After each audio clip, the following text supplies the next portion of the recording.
Okey, Nggak mau Ai. okey, dah ready semua? Assalamualaikum, selamat pagi. Waalaikumsalam, selamat pagi cikgu. Okey, buka buku teks awak muka surat 107. Tajuk persenyawaan dan kehamilan.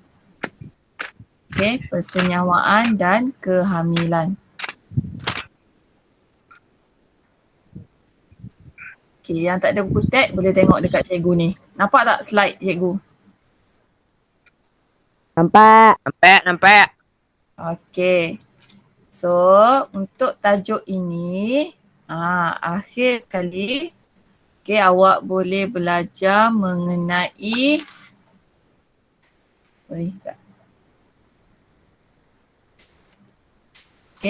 komunikasi tentang persenyawaan dan kehamilan. Okay, kemudian awak boleh tahu tentang kepentingan dan fungsi plasenta dan tali pusat.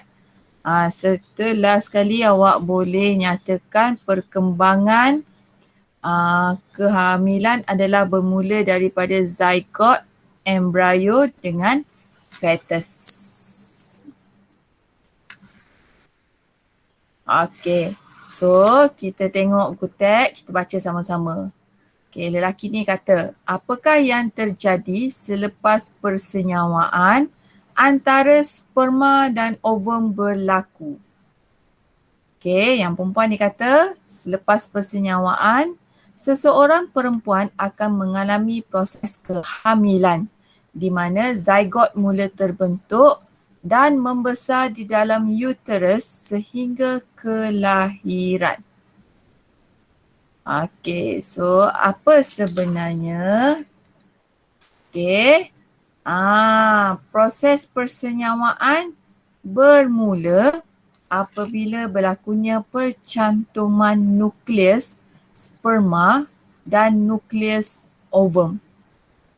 Okey, sperma dengan ovum bercantum. Okey, so itu adalah proses persenyawaan. So di mana dia berlaku? Okey, tengok buku teks muka surat 108. Okey, muka surat 108. Okey, selepas persetubuhan, bagi yang dah berkahwin saja.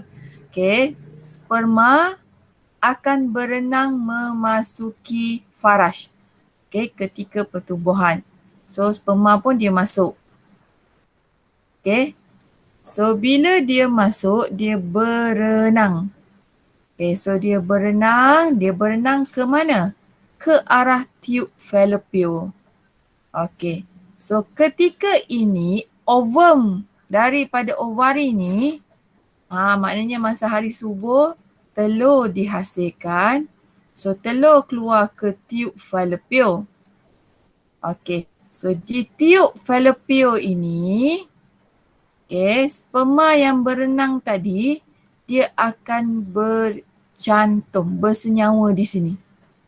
Maknanya ovum daripada ovari pergi ke tube fallopian, sperma daripada faraj tadi akan berenang, okay, dia akan berjumpa di tube fallopian. So di mana nukleus sperma akan bercantum dengan nukleus ovum.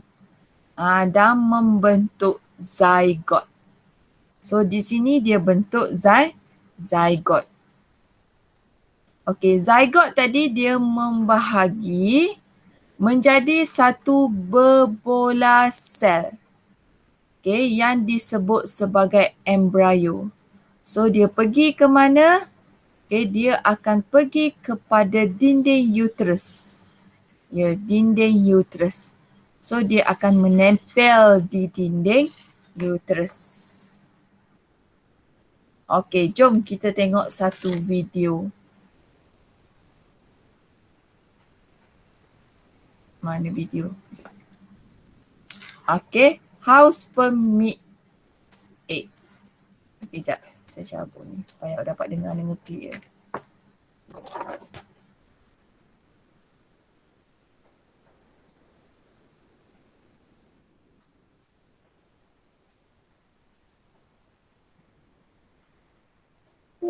Your due date is calculated from the first day of your last menstrual period. Conception Okay, occurs. semula. Okay, nampak Nampak semua Your due date is calculated from the first day of your last menstrual period. Conception occurs about 2 weeks from this day, and that's when you're truly considered to be pregnant. During a menstrual cycle, one of your 2 ovaries matures an egg within a follicle. Hormonal surges controlled by your brain then cause 1 and occasionally 2 follicles to release an egg. If both ovaries release an egg, you may have non-identical twins, also known as fraternal twins. Long, finger-like projections sweep the egg into the fallopian tube. The egg travels down the fallopian tube, pushed by tiny hairs, and awaits the arrival of sperm. About a teaspoon's worth of semen enters the vagina, containing roughly 300 million sperm. Less than 100,000 will pass into the cervix to begin their 6-inch journey to the egg. A long, whip-like tail propels each sperm toward the waiting egg. Most sperm will lose their way. Only about 200 sperm successfully reach the egg. Fertilization occurs when 1 sperm penetrates the egg, combining their genetic material. The sperm and egg each contain 23 chromosomes holding all of the information that determines your child's sex and contributes to the child's genetic makeup, including physical appearance, intelligence, and personality. It's a boy or a girl. You just don't know which yet. Within 24 hours of fertilization, the egg, now called a zygote, divides into 2 So ini cells. zygote The dia number of cells membahagi doubles about every 12 kepada hours as the embryo. zygote continues its trek to the uterus. During this early stage, if the cells split into 2 separate groups, instead of remaining attached, you'll be doubly blessed with identical twins. About 3 days after fertilization, the zygote has become a ball of 32 cells resembling a miniature raspberry. A few days later, it reaches the uterus as a ball of roughly 500 cells surrounding a fluid-filled cavity. On day 7, the ball of cells burrows into the uterine wall during a process called implantation. Many women have implantation bleeding or spotting at this time, which occurs about 21 days after a period, before a pregnancy test could even be positive. The cells on the outside of the ball create the yolk sac and the placenta, which nourishes your developing baby. By 38 weeks, the fertilized egg has grown into an infant with more than 2 trillion cells.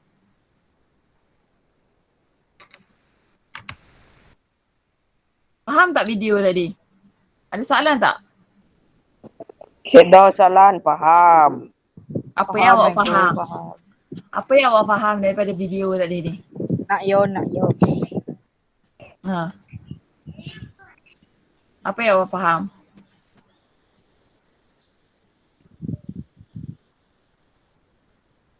Okay, so apa maksud dekat sini? Maknanya, okay, your last date, awak tak tahu bila kan? So daripada tu awak tengok ada hari subuh, tahu tak? So, okay, so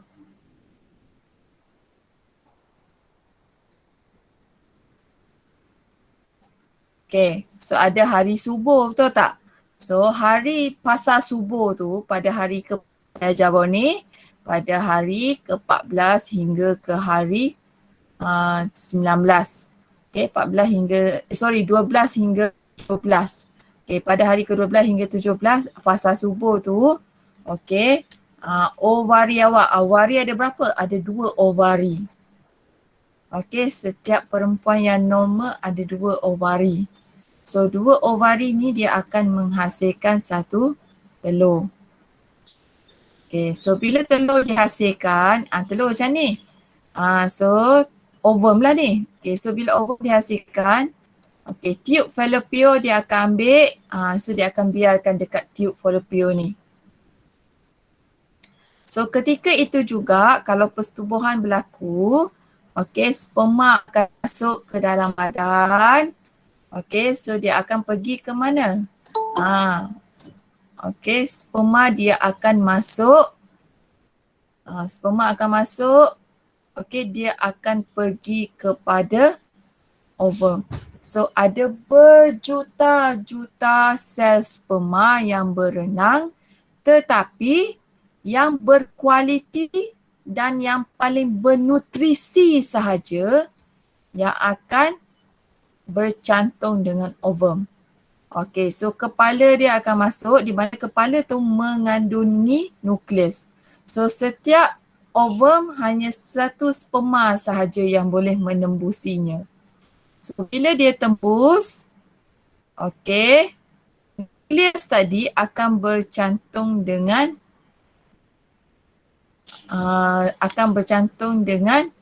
ovum. So dia akan membahagi menjadi zygote. Okay, so dia bercantum, dia bentuk zygote. So zygote tadi dia membahagi. So bila membahagi, kita panggil dia sebagai embryo. So embryo tadi pergi ke mana? Dia bergerak, kemudian dia akan menempel di uterus. Ketika inilah kalau awak cek UPT, awak boleh nampak positif ataupun negatif keputusan dia. So biasa masa ni positif dah lah. So dia menempel di uterus. Dia membahagi sampailah dia bentuk bayi. So inilah videonya. Faham dekat sini? Faham. Okay, good. Okay, kemudian kita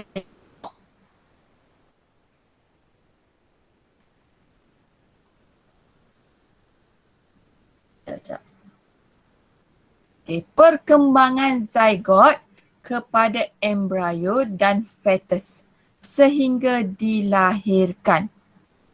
Bermula dengan saiz yang kecil sampailah saiz yang besar. Okay, saya tunjuk lagi video yang satu lagi. Okay, perkembangan janin pula.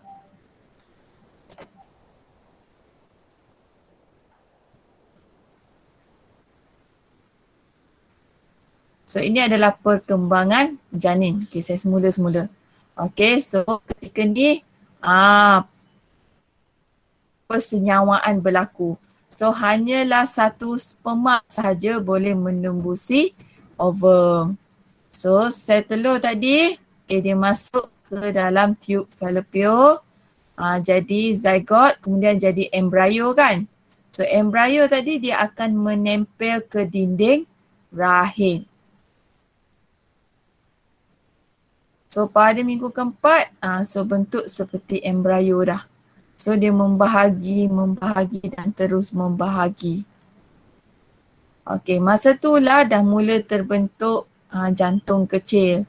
Kalau awak scan masa ni, awak nampak heartbeat, kecil je. Ni adalah permulaan kita, manusia. Okey, so dah ada ekor, tangan dan kaki pun mula menonjol sedikit.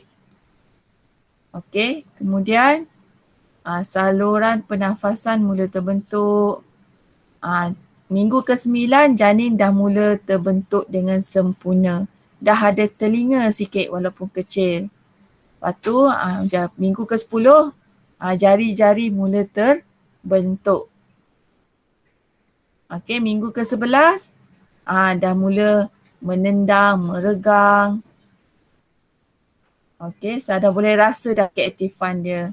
So minggu ke-12 jari-jari janin pun dah mula dapat membuka dan menutup. Okey, organ juga dah mula jelas daripada kulit dia, dah nampak hidung, mata, kaki. Tu minggu ke-14. Dah boleh hisap jari. Okey. Kelopak mata masih tertutup tapi dia dah dapat rasa tentang cahaya. Kemudian minggu ke-16 dah boleh rasa tendangan dia. Okey, tulang bayi pun mula kuat, tali pusat pun semakin menebal. Masa ni dah ada tulang apa semua dah terbentuk dah. Pacendera dia pun dah okey. So tu minggu ke-21 perkembangan.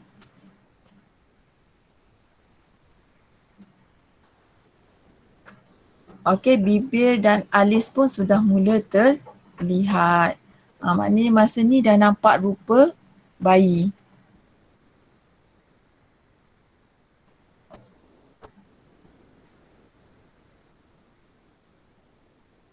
Okey, rambut pun mula terbentuk masa ni. Janin pula dah pandai dah minum air ketuban. Masa ni ada yang bangun, dah pandai dah tidur, dah mula pandai bernafas. Okay, sebab dah ada paru-paru. Kemudian mata pun dah boleh buka.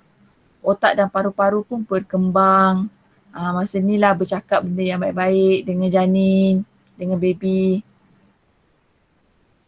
Okay. So dah boleh memutar. Dah ada lapisan lemak.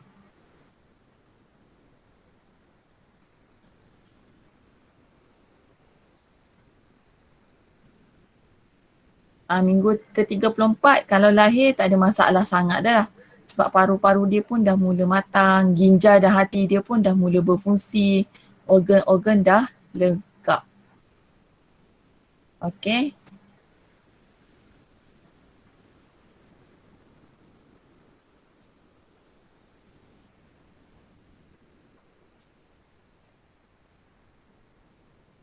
Ni minggu ke-38. Minggu ke-38 ni boleh jadi kelahiran dah. Dah ada yang beranak normal. Mungkin minggu ni adalah waktu yang tepat lah. Tapi kebiasaannya tarikh matang dia adalah selama 40 minggu. Okay, so itu perkembangan janin. So kalau awak nak tengok ke perkembangan yang lebih lengkap, okay, awak boleh tengok di muka surat 109. Okay, 109. Okay, pada minggu 1 hingga 4, tangan dan kaki mula terbentuk. So embrio ni dia ada ekor yang kecil. Inilah korang mula-mula dahulu dalam perut ibu korang. Kemudian minggu 7, 9, okey, dia dah ada apa tu? Hidung, telinga, jari akan kelihatan. Dah ada hidung, telinga, jari. Kemudian pada minggu 10 hingga 19, okey, barulah kelihatan seperti bayi. Minggu ni lah baru kita panggil dia sebagai fetus. So 1 hingga 9 kita panggil dia sebagai embrio. Okay, 10 hingga 19 barulah kita panggil dia sebagai fetus. Okay, so fetus mula akan kelihatan seperti bayi pada minggu 20. Maknanya ketika 5 bulan barulah kelihatan seperti bayi. Kemudian dia terus membesar sampailah minggu 38 hingga 40 di mana ketika inilah kadar kelahiran lebih tinggi. Okay, so fetus terbentuk dengan lekap, badan fetus berputar sehingga kepala menuju ke arah cervix. Ketika inilah dinding berotot uterus mengecut dengan kuat. Masa ni orang panggil contraction. Kalau orang kata sakit nak beranak tu, masa ni lah contraction berlaku.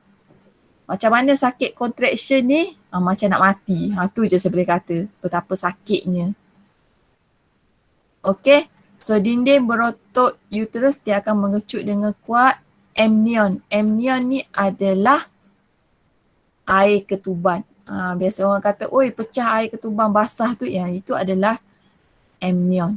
Bendalik amnion.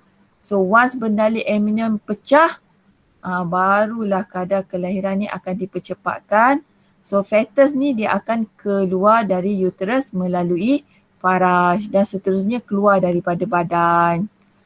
Itu adalah kelahiran secara normal lah. Okay, so ada juga secara C-section kan, operate. Itu lain pula. Okay, ada soalan setakat ini? Ada soalan Tak. kelas? Tak. Tak ada? Faham ke? So comel tak awak kecil-kecil dulu? Comel. Comel. Betapa, nampak tak apa yang berlaku? Walaupun berjuta-juta sperma, so bermakna awak je yang berjaya. Okey? So awak je yang berjaya.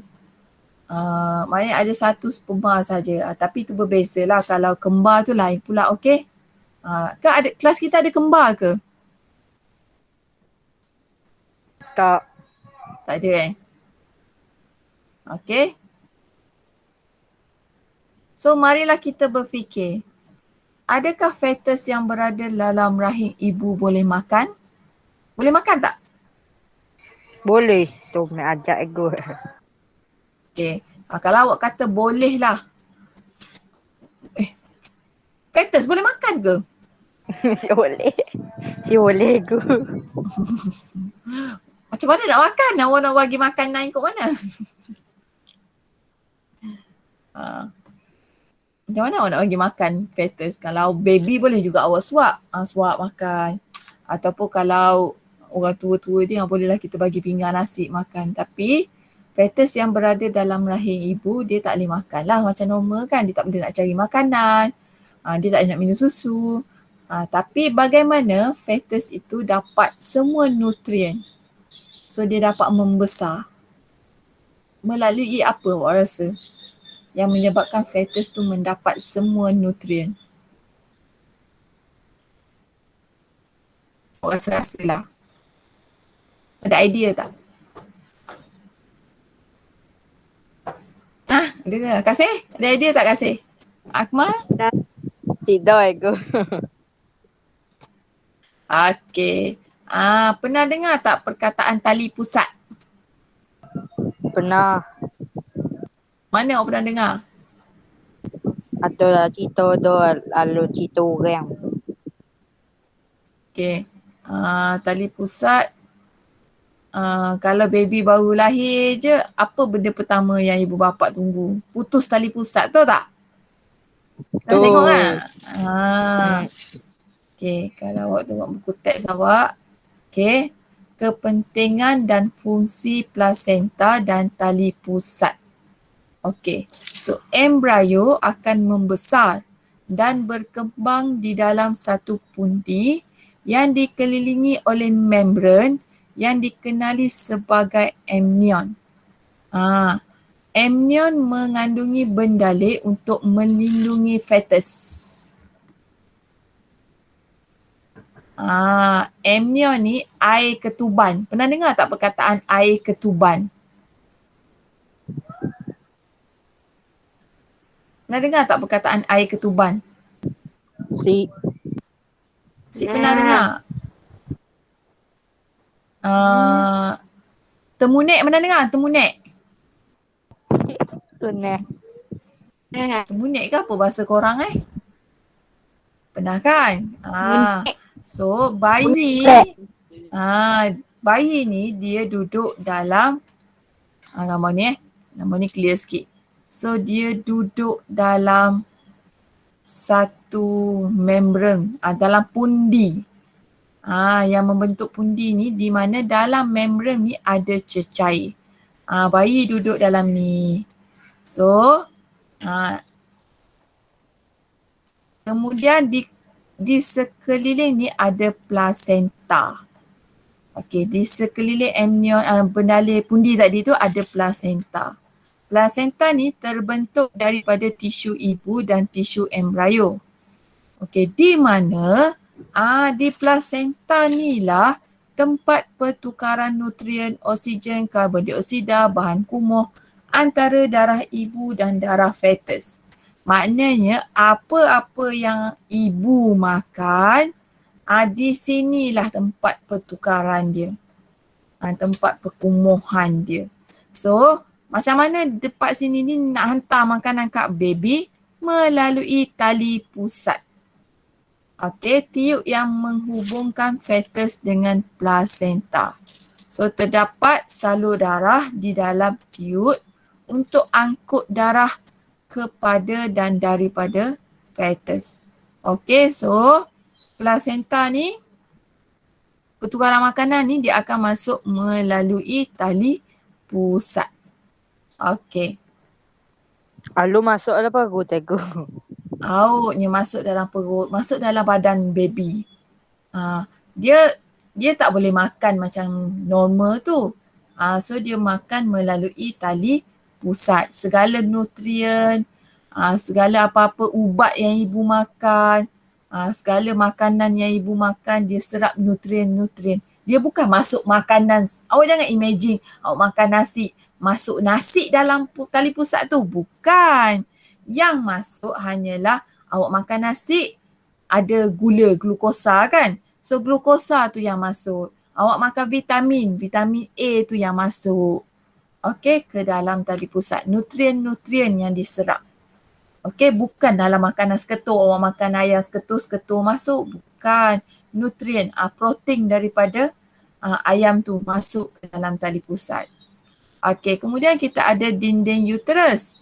Terdiri daripada dinding yang berotot, di mana di sinilah embrio menempel dan berkembang. So ingat, bayi bukan berada di dalam perut. Bayi berada di dalam uterus, dalam rahim. Okey, so ni adalah fetus, di mana mula-mula embrio kan, kemudian dia membesar menjadi fetus. Kemudian bendalih tadi, kenapa bayi perlu duduk dalam bendalih air ketuban? Sebab dia bertindak sebagai cushion untuk menyerap gegaran dan mencegah fetus daripada kecederaan. Bergerak ke, awak jatuh ke, tiba-tiba awak ada orang pukul perut awak ke apa semua. Kenapa bayi ni selamat? Sebab ada bendalih amnion. So inilah fungsi dia. Fungsi tali pusat. So menjawab kepada persoalan tadi. Bagaimana fetus mendapat semua nutrien? Semuanya dapat daripada tali pusat. Daripada plasenta. Di mana tempat pertukaran tu. So kalau apa-apa pun dia keluar melalui darah ibu tu. Okey, so ini adalah keadaan kalau kembar. Okey.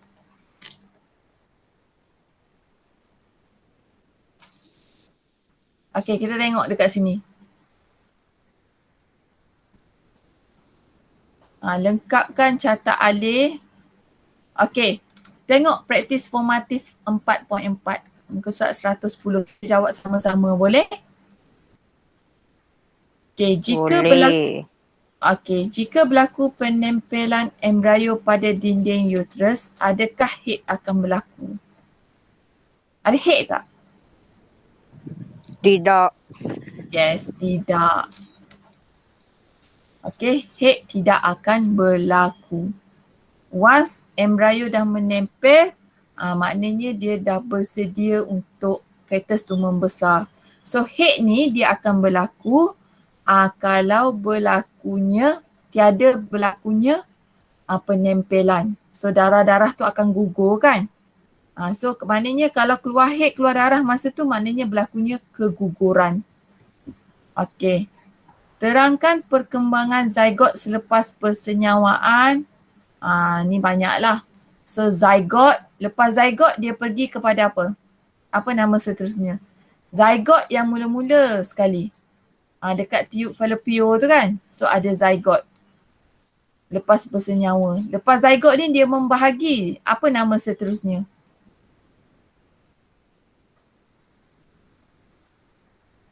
Apa nama seterusnya lepas zygote, kelas?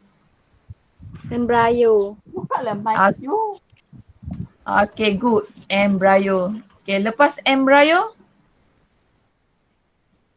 Fetus. Okay, fetus. Good. Lepas fetus? Bayi.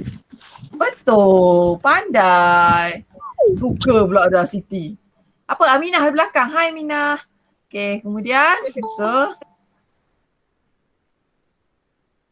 dia bermula dengan zygote, kemudian embryo, fetus, kemudian bayi. Okey, nyatakan fungsi amnion. Apa fungsi amnion tadi? Okey, fungsi amnion membran yang membentuk pundi dan mengandungi bendalih. Inilah yang kita panggil sebagai temunik. Lepas awak lahir tu ada satu uri. Kalau orang kampung kata uri, kena tanam uri tu. This one lah yang awak ambil keluarkan. Tali pusat yang ni semua ni. Okay, awak ambil uri tu awak tanam. Pernah dengar kan? Tahu kan benda ni? Tahu. Okay. So placenta, apa fungsi placenta? Tengok dekat sini. Okay. Tempat pertukaran nutrien, oksigen, karbon dioksida dan bahan kumuh antara darah ibu dan darah fetus. Kemudian tali pusat. Apa dia tali pusat? Fungsi dia. Okey, untuk angkut darah kepada dan daripada fetus. So itu adalah tali pusat. So ini ada keadaan apabila kembar berlaku.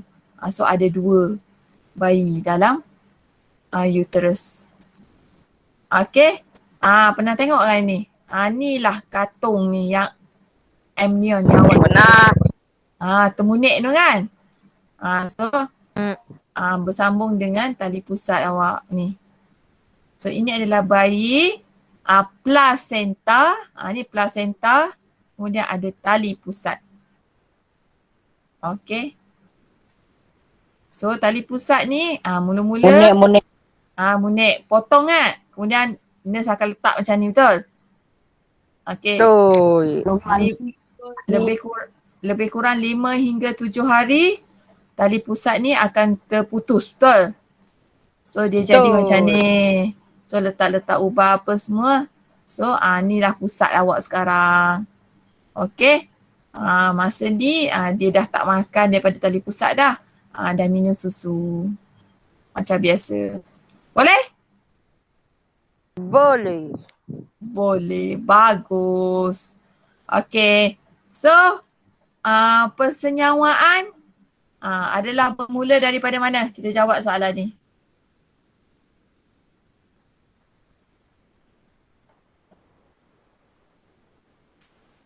Okey. So persenyawaan, saya ulang balik. Okey. Ovum. Sekejap, padam dulu. Okey. Bagaimana persenyawaan berlaku? Okey, so mula-mula ovum daripada ovari dilepaskan ke mana? Ke tiub fallopian. Okey, kemudian ketika persetubuhan, sperma masuk berenang-renang pergi kepada ovum, nukleus kepala sahaja. Ekor putus keluar, nukleus masuk berbumbung, jadilah zygote. Membahagi menjadi embryo. Embryo tadi pergi kepada uterus. So dia menempel di dinding uterus. Okey. So embryo tadi dibahagi lagi menjadi fetus. Mula minggu ke-10. Okey, pada minggu ke-10 dia jadi fetus sampailah dia dilahirkan sebagai bayi. Dalam dinding uterus ni berlakulah pembesaran dia daripada embryo, fetus sampailah cukup lengkap anggota badan yang keluar.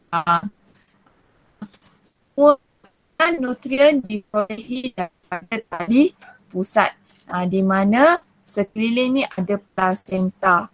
Placenta ni ada tempat untuk pertukaran oksigen, karbon dioksida, bekalkan nutrien, singkirkan bahan kumuh.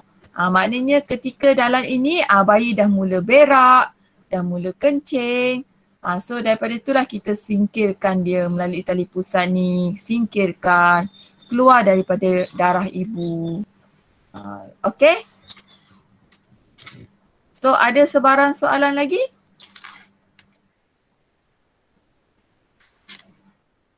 Ada sebarang soalan? Persoalan?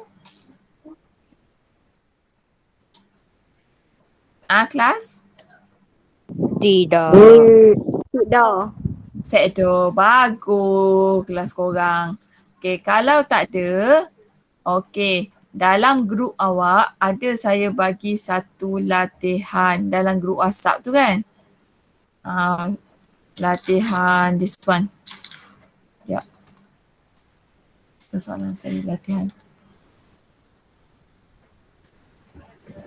Persenyawaan dah.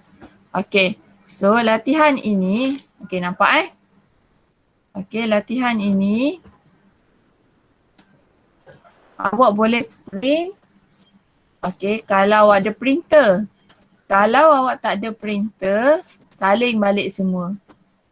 Okay, jawapan dia ada pada muka surat 107 hingga 110. Siapa baru masuk? Dah nak habis dah kita. Okay, so awak boleh carilah apa yang dimaksudkan dengan persenyawaan. Okay, tandakan right pada bahagian pembiakan wanita. Di mana embrio menempel. Dekat mana jawapan dia? Okay. Dekat mana ni? YouTube fallopian, uterus, cervix. Dekat mana embrio menempel? Tube fallopian. Oh, tube fallopian tempat dia bersenyawa. Dekat mana dia lepas persenyawaan tu? Selepas persenyawaan. Buku tak kisah deh. Dekat mana dia menempel? Tube fallopian adalah tempat di mana ovum dilepaskan. Sperma masuk. Bila bergabung, dia jadi embrio. Embrio tu dekat mana dia nak menempel? Dekat Di dinding uterus. so di uterus. Good. Cervix ni tempat masuk sperma. Okay. Okay, lengkapkan jadual berikut dengan fungsi plasenta dengan tali pusat. So ada kan tadi kan? Okay, awak boleh tengok balik apa maksud dia, fungsi dia. Okay, proses perkembangan manusia berdasarkan rajah berikut. Yang pertama apa dia ni? Ada ovum, ada sperma. Proses apa? Persenyawaan. Okay, good. Persenyawaan. Kemudian, ni apa dia? Lepas persenyawaan, dia bentuk apa? Ovari tu. Ovari tempat lepaskan ovum. Lepas persenyawaan dia jadi apa? Ni jawapan ada atas ni, pilih. Good. Zygote dahulu. Okay, lepas tu zygote jadi apa? Yang mula-mula tu kita panggil apa? Mula minggu 1 sampai. Yes, embrio. Pandai. Lepas embrio? Fetus. Lepas tu barulah Bayi. So ini jawapan dia. Boleh? Boleh. Nanti tinggal awak isi je. Okay. So apa yang berlaku selepas persenyawaan? Selepas persenyawaan, apa yang terbentuk? Zygote akan terbentuk. Lalu berkembang menjadi apa? Berbolas satu berbolas le. Embrio. Ni awak tengok istilah ini saja. Persenyawaan, zygote, embrio, fetus, sebelum dilahirkan, so lepas dilahirkan jadi bayi. Ini sahaja dia punya perkembangan dia. Bermula daripada zygote, kemudian pergi kepada embrio, kemudian pergi kepada fetus. So hari ni saya nak suruh awak hafal yang ni je kalau boleh. Biar ingat. Okay, sekali lagi. Nak uji lagi awak ni. Okay, so bermula dengan, mula-mula ada ovum dengan sperma masuk. So proses ni kita panggil proses apa? Penyawaan. Okey, persenyawaan. Okey, lepas persenyawaan berlaku dia jadi apa? Zigot. Zygote. Okey, lepas zygote dia membahagi dia jadi apa pula? Embryo. Embryo. Embryo.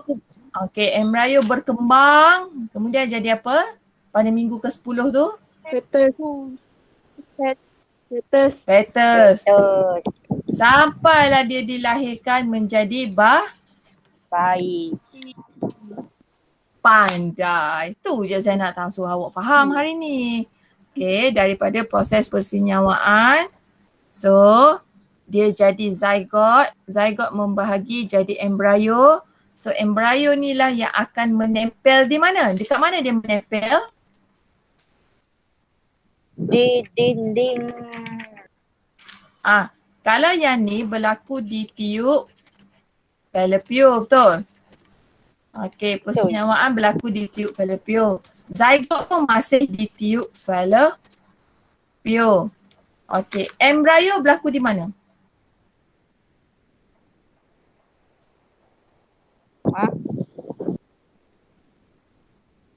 Embryo berlaku di mana? Dia menempel di mana? Dinding uterus. Di dinding uterus. Okey, Dinding good. uterus. Yes, dinding uterus. Okay, so fetus dia berkembang dalam uterus. Sampailah dia dilahirkan sebagai bayi. Faham? Faham. So, macam mana fetus tu dapat sumber makanan? Daripada mana? Tali pusat. Yes, good. Daripada tali pusat. Di mana ada placenta kan? Ada tali pusat. So di situlah berlaku je pertukaran karbon dioksida, oksigen semua sekali. Okey, faham? Boleh? Boleh. Dah itu sahaja tajuk kita hari ni. So saya rasa semua yang masuk kelas saya hari ni faham semuanya. Alhamdulillah. Alhamdulillah. Okey.